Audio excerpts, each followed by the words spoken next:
Ross, who is involved in the Yate Town under-18 side. And welcome to Yate Town Football Club. Can I first ask you, please, a bit about your history and your background in football? Yeah, so I was playing, I was based up in the Midlands for many years, and was playing a reasonable standard of football up there. Played for, nobody will have heard of these teams, but I played for Ravenston and Loughborough United and one or two teams up there. Was player manager of Ravenston at the age of 22. Then moved down to Bristol, didn't play for a little while, but for quite a long time now I've been coaching at Bradley Stoke Youth, and coaching their under-16s, and now I'm here, and it's great to be here. So can you tell us, thank you, can you tell us and how you became involved? Were you asked to be involved in the Yate Town Football Club, or did you apply for something? Was asked, really. So I've been coming to watch the first team for quite a while, and got to know one or two people here, and they said that they were looking at starting an under-18s team, and I said I might be interested in that. And then Ross, I've known Ross for years, who's the youth secretary here, from playing against his sides, and he sort of said, "Do you want to come down and get involved?" And I'm really pleased that I have, and I'm looking forward to it. And what will your duties be during the course of the season? So there are 3 under-18s teams, one in the Floodlit League, which is generally a midweek night. That's the really high sort of standard. And then we've got 2 teams in the Bristol Combination League on a Sunday afternoon. And my job will be overseeing both of those Bristol Combination League teams. So it's going to be really good.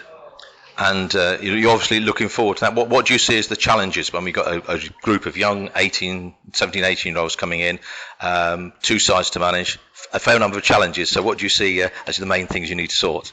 There's a lot of challenges. We've got a really strong coaching team. I'm really pleased to have some excellent coaches working alongside me. So that's the first thing. There's a lot of lads. We've got 40-odd lads signing on for these 2 teams, which is a brilliant response, and some really good players in there. But keeping that number of lads happy and giving them enough football is going to be a challenge. And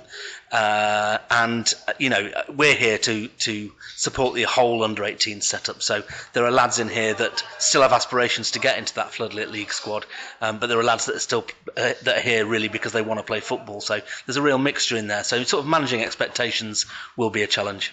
And have you started training yet? We start training on Monday. We're training on Monday evenings at Sodbury Sports Centre, and the first session is this Monday, and then we have a friendly the Sunday after that. So we've got one training session, and then we're straight into a game, which will be exciting. And when do the league fixtures start, please? Mid-September, I think. We've not had the actual fixtures through yet, but mid-September is when we're expecting to get started. And what is your general philosophy in what you're going to do with the under-18s, football-wise? And there's more to it than just the football, isn't there? Yeah, absolutely. I mean, my main strengths are as a man management. I'm a relationship sort of manager, so I like to get alongside the lads, get to know them, get to know their families, and that side of things. Make sure that they're enjoying their football. For these lads at this age, it's really important they're enjoying it, because there's so many other challenges for them, so many other demands on their time. They want to work part-time, they've got girlfriends, they've discovered curry and all that sort of stuff. So they need to be really enjoying it. My footballing philosophy is pretty much the same as the club, I think, really, is that I like attractive football. I like to get the ball down and play with it, but at the same time you play to your strengths. And so if you've got quick players up front, feed them the ball. But yeah, definitely a passing game.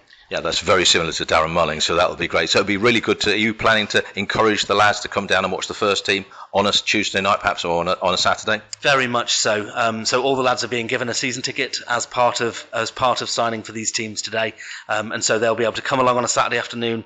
Tuesday nights they'll be able to come and support the Floodlit team as well. And we really want to do that. And my plan is to sort of have a little corner of the ground where the BCL players congregate to watch the games, so we'll be very much encouraging that. It's one club at the end of the day, whether it's the first team, the Floodlit League, the BCL teams, we're all Yate Town Football Club.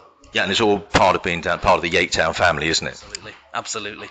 Well, thank you for your time, Ant, and I'm sure I'll be speaking to you again as the season progresses, and I wish you all the best of luck with training, any pre-season friendlies, and also your matches. Pleasure. Thanks, Bob.